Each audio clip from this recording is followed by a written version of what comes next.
Well, if you haven't heard good morning and truly received it for the fifth time, good morning. Um, um, I am glad to be with you today. Slow down a little bit and try to find some calm and peace. I think many of us have been focused on the ongoing violence and turmoil in Palestine and Israel over the past week, if not longer. I don't feel that there's anything I can add of much substance in terms of commentary, so I'm not going to try. I also think it's perfectly acceptable to not have an opinion. I hope that the sermon today will offer a perspective on how we can deal with anxiety, with change, with stress. And my hope is that we can use some of the tools to deal with this event, with whatever else is going on in our lives that is fluid, tragic, and chaotic. So I'm hoping to be able to interpret this passage like that today. So with that said, let's listen to God's word. Luke 12:35-48. Keep your shirts on, keep the lights on. Be like house servants waiting for their master to come back from his honeymoon, awake and ready to open the door when he arrives and knocks. Lucky the servants who the master finds on watch. He'll put on an apron, sit them at the table, and serve them a meal, sharing his wedding feast with them. It doesn't matter what time of the night he arrives. They're awake and so blessed. You know that if the house owner had known when the night burglar was coming, he wouldn't have stayed out late and left the place unlocked. So don't you be lazy and careless. Just when you don't expect him, the Son of Man will show up. Peter said, Master, are you telling this story just for us or for everybody? The master said, let me ask you, who is the dependable manager, full of common sense, that the master puts in charge of his staff to feed them well and on time? He is a blessed man if, when the master shows up, he's doing his job. But if he says to himself, the master is certainly taking his time, begins beating up on the servants and maids, throws parties for his friends and gets drunk, the master will walk in when he least expects it, give him the thrashing of his life, and put him back in the kitchen peeling potatoes. The servant who knows what his master wants and ignores it, or insolently does whatever he pleases, will be thoroughly thrashed. But if he does a poor job through ignorance, he'll get off with a slap on the hand. Great gifts mean great responsibilities. Greater gifts, greater responsibilities. The word of God for the people of God. This sermon is going to be about how we do not have a great perspective on ourselves, our lives, the world around us, and on God. We do not see maybe in the way that we want to or can see. I think that some of the best that organized religion does have to offer is helping us keep in right relationship with the divine and with change, mystery, and the unknown in order to give us that perspective. I think the best of what we can offer is helping us get perspective on things. Author and activist and healer Adrienne Marie Brown calls the process of being in right relationship with change emergence. She notes that the process of emergence is little average things adding up to become more complex, a process of tiny, normal, everyday interactions that create beautiful complexity. This happens everywhere in the created order, from the mycelium of mushrooms and the cosmos itself, and there are repeating patterns of small, simple interactions leading to a far greater complexity. I know that there is such a thing as emergent Christianity. I've heard those words before. I don't know what they mean, and that's not what I intend to talk about if anyone is confusing those two terms, just to be clear. I think that this process of emergence allows us to better understand this particular teaching of Jesus. So I'm going to read part of it again. The master said, "Let me ask you, who is the dependable manager, full of common sense, that the master puts in charge of his staff to feed them well and on time? He is a blessed man if, when the master shows up, he's doing his job." This, I wonder, what sort of things do we hear when we hear Jesus say common sense or dependable? What sorts of thing might the manager do? Keeping things running, to keep things ticking over, and so on. In the same way, the servant who is ignoring what the master wants is engaging in a similar pattern. Each small thing that he engages in creates a more complex situation for himself when the master comes back. Now, this is kind of a small example. It's a story from a book written several thousand years ago. And I suppose that that's true, but for people who do find themselves in that situation then and now, those small actions determine very big parts of their life. I think that Jesus also makes these parables very simplistic because those patterns are universal, and so often that is where we find God meeting us. One of the patron saints of psychotherapy, Carl Rogers, interpreted this gospel reading for us when he wrote that the most personal is the most universal. Jesus said that those who are afraid will be comforted. He taught that one little copper coin is a greater offering than much gold. He taught that we need to make sure that we are finding the one sheep out of the 99, and that trimming the wick of a candle will let us know better when he's coming. Jesus's followers do things like taking a friend to the roof, sending a servant to meet Jesus, being as innocent as a child and contributing just a tiny amount of loaves and fishes, which led to some of the great works of healing in Jesus's ministry. Jesus also references giving a cup of cold water, carrying someone's bag for a little while, and even drawing water from a well, which is a basic act of survival to teach and bring healing to those around him. Other great signs of our faith are a bush that caught on fire, 2 pieces of wood nailed together, rolling stones away, making a loaf of bread for a prophet when the rations are almost out. These have led to some of the great miracles in our faith tradition. Small actions lead to the great work of God. According to the book of Genesis, to create the world, God simply spoke. So, let's think about the things that we all have to do on a daily basis just to get out of the house, get dressed, eat, choose. If you really reach for it, you brush your teeth in the morning, those kinds of things. There's a whole continuum of care based around breaking down these tasks so that everyone can accomplish them, and they hopefully, ideally, lead to smoother mornings and evenings. It's called chunking. We've developed a whole set of research and study around just doing these basic acts. Now, it's hard enough for me to do that, and I don't have any small children who are yelling and screaming and don't want to go to school or eat breakfast or brush their teeth, right? I don't want to do that, and I don't have children. And what if those, and in this example, we might be assuming that all of those children are healthy, right? All of those children are feeling well, right? That they don't have any conditions that impair their daily functioning. Now let's add to that scenario someone who might have chronic pain or fatigue or PTSD or Parkinson's disease or cancer or arthritis or something else that just makes getting out of bed difficult. It's hard enough even if we can make our body do most of the things that we want it to do. Even if we are depressed or anxious or dreading whatever we do, it's easier even when we can just make our body respond the way we want it to.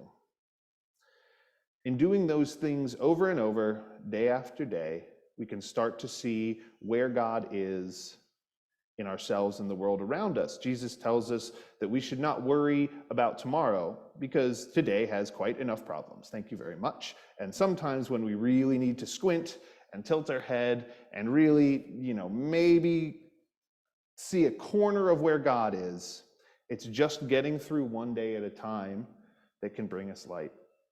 Brief moments in line at the store, on the bus, in a stolen moment of solitude, or in a brief friendly interaction can point us towards the divine when we don't know where else to look. I believe that one of the things we can get from this passage is that not only do the small things matter, but that is how we can get closer to God, especially when God feels far away and it is so hard to know where to look. In those moments where God is far away, I turn to the witness of oppressed, displaced, marginalized, sick, hurt, and socially, economically poor, who have kept the lamp of Jesus' teaching lit while the institutionalized church so often tries to snuff it out. The farther up on the mountain of privilege that you are, the more life insulates you from tension, stress, and pain, and the more that you benefit and do not have to think about survival. The more your food, water, personal and emotional safety, and safety of friends and family is taken for granted, so that you don't have to think about, the harder it is to see God in some of those moments, which is why I need to turn to that witness. The more privilege we enjoy, the easier it is for human interactions and real human lives to become abstractions and numbers on a page, and the less able we are to deal with complex human reality. Based on my privileged position, I wonder, do I know where to look? Do I have any kind of understanding of what might predict Jesus' coming back to us, as the story seems to imply? I'm not talking about end times or the rapture or any sort of that stuff. I'm talking about when I'm scared, when I'm lonely, when I'm overwhelmed, sitting in the kitchen floor with my head between my legs because I just can't hang the shelves, right? As was the case yesterday. There are some people in the parable who really just don't seem to understand who their boss is or what their boss wants. They don't have the perspective on how they behave or what the boss is like. I don't think that the passage is saying that some sort of random loyalty test to the master of the house is what's appropriate and required. It's not some sort of sadistic test to see who will never take a break or completely disregard their self-care to wait. I think that the master is asking their employees to know them and to be mindful of them, to be thoughtful. I think this is not the way most of us were raised to look at these things in capitalist America. We are not asked to really know our boss and be mindful of them while maintaining our own self-care. We are supposed to disregard everything else about ourselves for the well-being of whoever's in charge or the company or whatever institution we're a part of. I reject that premise from the very core of my being. Rather than trying to pass this sadistic loyalty test to find God, I think Christian faithfulness, as briefly outlined in this story, is about being aware of who you are and what you are doing. I think taking those steps adds a greater degree of depth and complexity to a relationship, and what could possibly be more complex than human relationships. So, no sadistic loyalty tests. Those are bad. Good. None of that.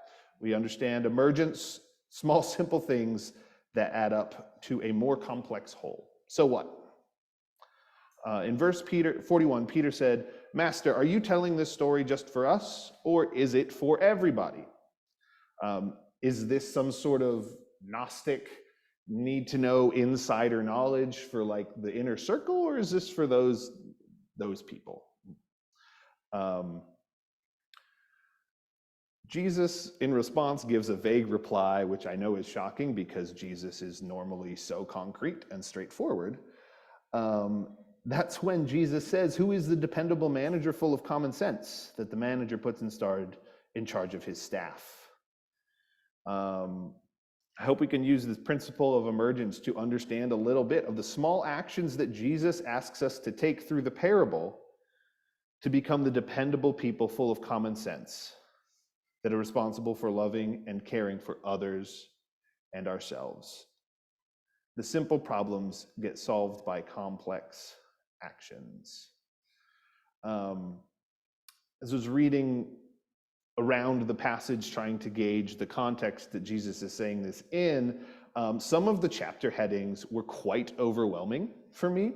There is, "Beware the leaven of the Pharisees, but have no fear," and "Acknowledge Christ before men." Also, the parable of the rich fool. But do not be anxious, and now you must be ready. Apart from sounding like a series of men's Bible study headings or youth group sermons, these are pretty daunting to my modern ears. Just those headings alone make me feel more guilty than I generally like to feel.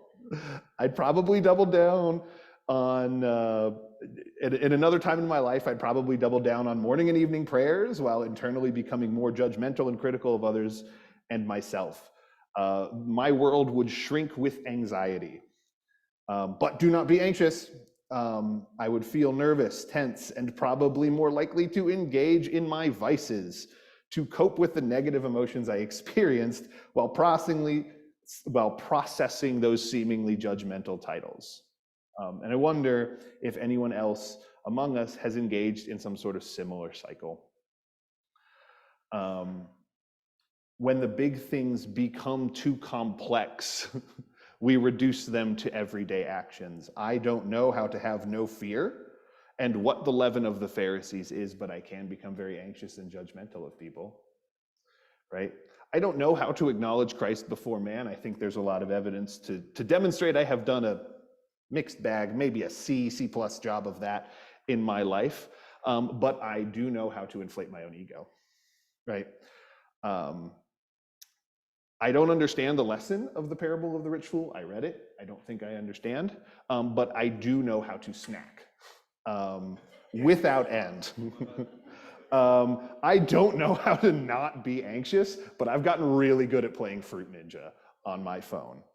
I think that when complexity when it's too much, when there are these big things that are too much, we cope with them with small little actions, right? It is so easy to play Fruit Ninja.